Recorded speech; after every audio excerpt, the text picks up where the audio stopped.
जय माता दी दोस्तों। आज हम बात करने वाले हैं माँ वैष्णो देवी की फ्री अटका आरती के बारे में। जैसा कि आप सभी जानते हैं कि माँ वैष्णो देवी की अटका आरती में सम्मिलित होने के लिए श्रद्धालुओं को लगभग 2000 का शुल्क देकर बुकिंग करवानी पड़ती है। लेकिन बहुत कम लोग जानते हैं कि श्री माता वैष्णो देवी श्राइन बोर्ड द्वारा फ्री अटका आरती का भी एक विकल्प दिया जाता है। तो चलिए जानते हैं कि आप किस प्रकार निःशुल्क अटका आरती में सम्मिलित हो सकते हैं। सबसे पहली बात, जब भी आप माँ वैष्णो देवी के दरबार आएं और फ्री अटका आरती में शामिल होना चाहें, तो आपको भवन पर गेट नंबर 3 स्काई वॉक के पास जाना होगा।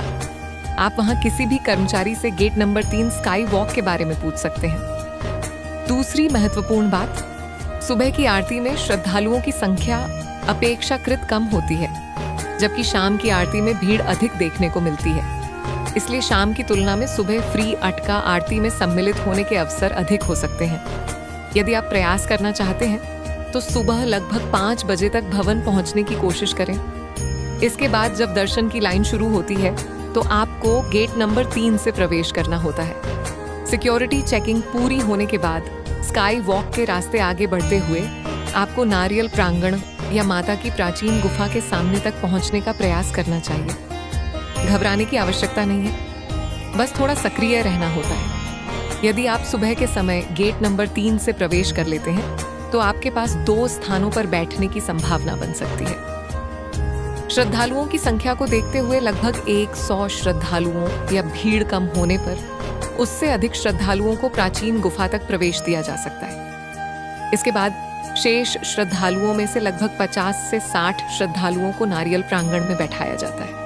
एक बहुत महत्वपूर्ण बात, भवन के अंदर मोबाइल, बैग या अन्य सामान ले जाने की अनुमति नहीं होती, इसलिए अपना सामान पहले से ही लॉकर में जमा कर दें। अपने साथ केवल RFID कार्ड, प्रसाद और आवश्यक नकद राशि ही रखें।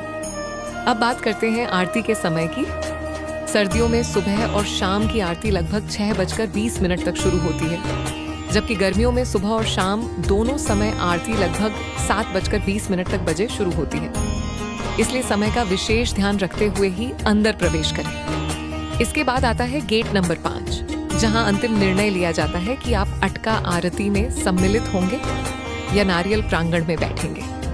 जिन श्रद्धालुओं ने पेड़ अटका आरती की बुकिंग करवाई होती है, वे भी SDM ऑफिस के पास पहुंचते हैं, जहां उनका सत्यापन किया जाता है और उन्हें दिए गए टोकन नंबर के अनुसार प्रवेश दिया जाता है। उनकी एंट्री पूरी होने के बाद ही अन्य श्रद्धालुओं को अवसर दिया जाता है। यदि आरती शुरू होने से पहले आप गेट नंबर 5 तक पहुंच जाते हैं तो आपको पताका दी जाती है।